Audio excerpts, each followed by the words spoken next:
কোনো রকম বাইরের মশলা ছাড়া বাসাতে থাকা মশলা দিয়ে তৈরি করে ফেললাম চিকেন লেগ পিস ফ্রাই।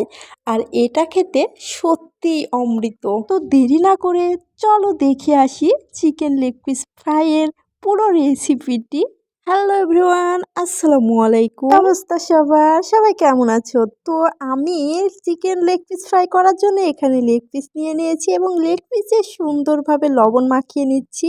এখানে আমি সোনালী মুরগির 2টা লেগ পিস নিয়ে নিয়েছি। তো লেগ পিসে লবণ মাখানোর সময় এখানে লেবু ইউজ করলে অনেকটাই ভালো হতো, কিন্তু আমার বাসাতে লেবু না থাকায় আমি লেবুটা ইউজ করতে পারি নাই।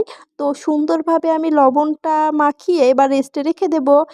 আর এখানে আমি কিছু মশলা অ্যাড করব। তো এখানে গরম মশলা, জিরা পিষা দিয়ে দিলাম প্রথমে, তারপর আদা রসুন পিষা দিয়ে দিলাম, তারপর হলুদ, তারপর এখানে লবণ, তারপর এখানে মরিচের গুঁড়া, সব কিছু স্বাদ মতো দিবেন, আপনারা যেমন ভালোবাসেন তেমন দিবেন। তারপর এখানে দিয়ে দিলাম হচ্ছে তেল। তারপর এখানে আরেকটা জিনিস অ্যাড করব, সেটা হচ্ছে টমেটো সস। এখানে সোয়া সসটা দিলে অনেকটাই ভালো হতো, কিন্তু না থাকায় আমি এটা দিই নাই। টমেটো সসটা দেওয়ার পরে আমি সুন্দরভাবে হাতের সাহায্যে এগুলো মাখিয়ে নিলাম। মাখিয়ে নেওয়ার পরে এর ভেতরে আমি দিয়ে দিব সেই লেগ পিসগুলা দিয়ে সুন্দরভাবে এগুলো চারি সাইডে মাখিয়ে নিতে হবে। আর একটা কথা, আমি লেগ পিসগুলোর ভেতরে কিন্তু সুন্দরভাবে কেটে নিয়েছি যেন ভেতরে মশলা ঢুকে। তো এই যে আমি সুন্দরভাবে এগুলো মাখিয়ে নিচ্ছি। আর মাখিয়ে নেওয়ার পরে কিছুক্ষণ রেখে দিতে হবে যেন মশলাগুলো সুন্দরভাবে মিক্সড হয়ে যায়।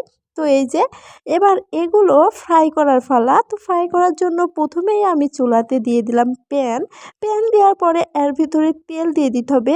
তেলটা যখন পর্যাপ্ত পরিমাণ গরম হয়ে যাবে তখন লেগ পিসগুলো সুন্দরভাবে তেলের ভেতরে দিয়ে দিতে হবে। তো এই যে আমি অলরেডি দিয়ে দিয়েছি। তারপর চুলার আঁচটা একেবারে লোতে রেখে এগুলো আস্তে আস্তে ফ্রাই করে নিতে হবে। এগুলো করতে একটু সময় লাগে আর কি। তো এই যে আমার এক পিঠটা হয়ে গেছে, এবার আমি এগুলো উল্টিয়ে দেব। উল্টিয়ে দিয়ে ওপর পিঠটাও সুন্দরভাবে ফ্রাই করে নেব।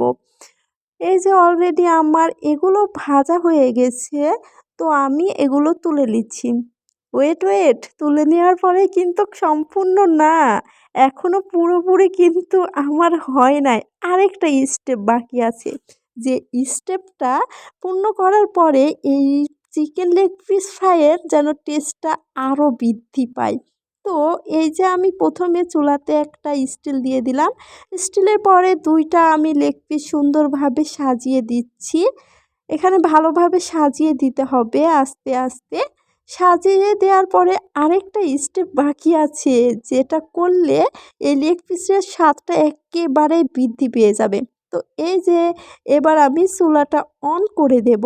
অন করে কিছুক্ষণ এটা পুড়িয়ে নিতে হবে। পুড়িয়ে নিলে যেন স্মেলটা একটা সুন্দর স্মেল আসে আর এর স্বাদটা যেন বৃদ্ধি পায়।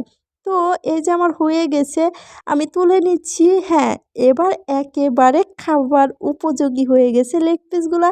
আর এই যে আমি কি সুন্দরভাবে পরিবেশন করেছি। আসলে লেগ পিসটা খেতে অনেকটা মজা হয়েছিল। তোমরা চাইলে কিন্তু বাসাতে এমনভাবে ট্রাই করে দেখতে পারো। তো বন্ধুরা, আজকে এ পর্যন্তই। সবাই ভালো থেকো, সুস্থ থেকো।